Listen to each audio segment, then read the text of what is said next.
मैं पढ़ रही हूँ ओशो का लिखा हुआ शिव सूत्र। और इसमें एक बहुत बढ़िया लाइन थी कि भीड़ में इंसान ना हमेशा भेड़ हो जाए, भेड़ों के झुंड में भेड़ ही बन जाए, अपना अस्तित्व खो जाए। तो एक बहुत बढ़िया लाइन है ये, देखो आप लोग, अगर तुम हिंदू हो और तुमसे कहा जाए कि ये मस्जिद खड़ी है इसमें आग लगा दो, तुम 1000 बार सोचोगे, विचार करोगे कि क्या यह उचित है। और मस्जिद भी उसी परमात्मा के लिए समर्पित है। ढंग होगा और सीढ़ी का रंग होगा और रास्ते की व्यवस्था होगी और, लेकिन मंजिल वही है। लेकिन हिंदुओं की एक भीड़ मस्जिद को आग लगाने जा रही हो, तुम उस भीड़ में हो, तब तुम नहीं सोचते ही है, क्योंकि तुम भीड़ के रंग में रंग जाते हो, तब तुम मस्जिद को जला दोगे। बाद में अगर कोई तुमसे पूछेगा कि तुम इन्हें कैसे कर सके, तो तुम भी सोचोगे और कहोगी कि ये बहुत कमाल की बात है कि मैं कैसे कर सका।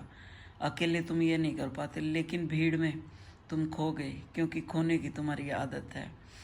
कोई मुसलमान इतना बुरा नहीं है अकेले में जितना भीड़ के साथ होता है। कोई हिंदू इतना बुरा नहीं है अकेले में जितना भीड़ के साथ बुरा होता है।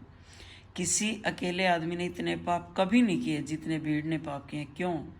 क्योंकि भीड़ तुम्हें रंग देती है, तुम भीड़ के रंग में एक हो जाते हो।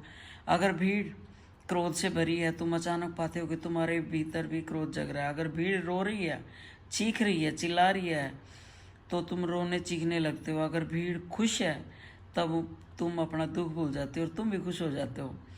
ख्याल करो तुम लोग, बहुत कमाल की लाइनें लगी है मेरे को कि ख्याल करो तुम, अगर तुम किसी के घर गए हो, कोई मर गया है, वहाँ बहुत सारे लोग रो रहे हैं, अचानक तुम पाते हो कि तुम्हारे भीतर भी रुदन उठ रहा है, रोने का मन करता है। शायद यह तुम सोचते होगी कि अरे मैं तो बड़ा करुणावान हूँ। शायद तुम सोचते हो कि तुम बड़ी दया और प्रेम से भरे हुए व्यक्ति हो।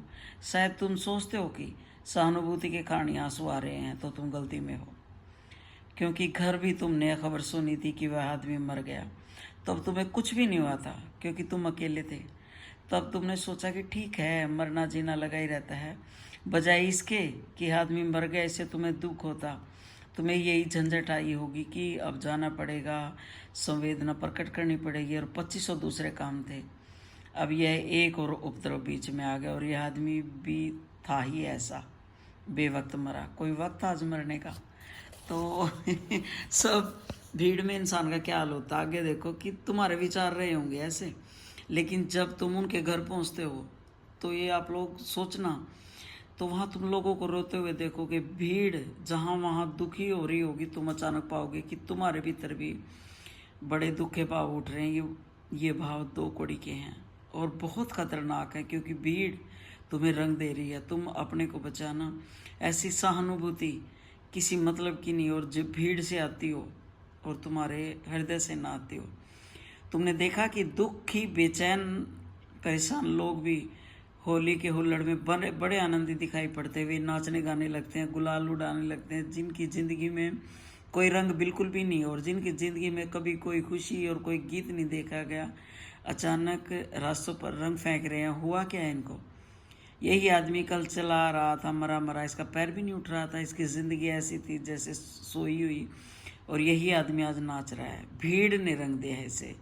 साधक को, जो परमात्मा की तरफ चलना चाहता है, उसको भीड़ से हमेशा सावधान रहना चाहिए। तुम अपनी आवाज़ खोजो, अपना स्वर खोजो। भीड़ तुम्हें सदा से धक्के दे रही है और तुम भीड़ के साथ, जो भीड़ तुम्हें बनाती है, वही तुम हो जाते हो। यह क्यों हो पाता है? यह इसलिए हो पाता है कि तुम पृथकता अपनी कभी अनुभव नहीं करते हो। जहाँ भी तुम्हें अपनी पृथकता खोने का मौका मिलता है, तुम एकदम खो देते हो। तुम उधर बैठे हो कि कहीं भी डूब जाओ। नींद आई तो नींद में डूब गए, जागृत आया तो जागृत में डूब गए, स्वप्न आया तो स्वप्न में डूब गए। लोग दुखी हैं तो तुम दुखी होगे, लोग सुखी हैं तो तुम सुखी होगे।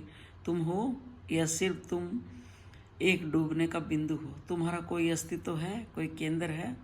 बहुत कमाल की बात।